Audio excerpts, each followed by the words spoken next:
In this video, I will talk about how I fixed the StrokeGen script. This script is used to create stitches on fabric. I studied various scripts for stitches in order to write my own script that creates stitches. And I noticed that this script doesn't work. That's how it doesn't work. It gives me this kind of window where everything is overlapping each other. The buttons are tiny, you can't see them at all, and the sliders are on top of the labels.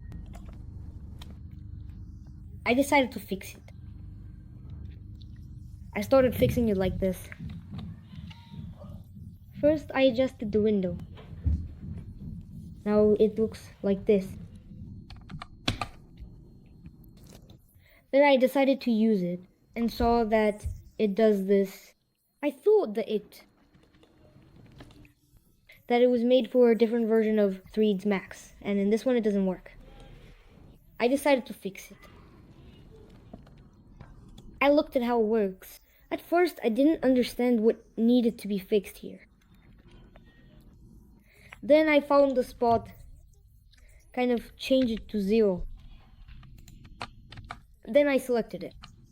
And I thought it was working when it made proper stitches.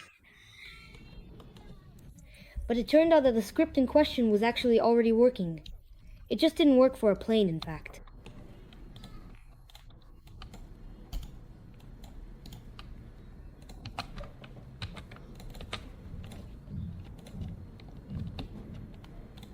There you go. It worked fine for a sphere. For any other surface, it would work.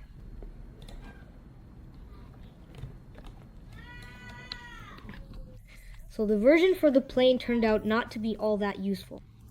My version only works on the plane. On a sphere, it makes mistakes, like this. And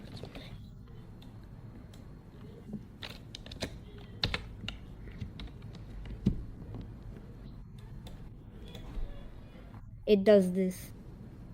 And here we go. I decided to fix it so that it would work on both surfaces right away. So what did I do? It calculates this and lowers the gizmo down. And it's as if the projection switches to planar. That is, it projects onto the planar surface. I wrote it so that it would work both here and there. Now it works like this. It makes stitches here.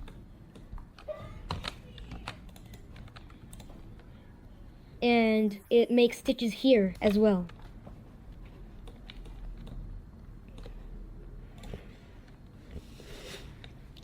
That's how I fixed it.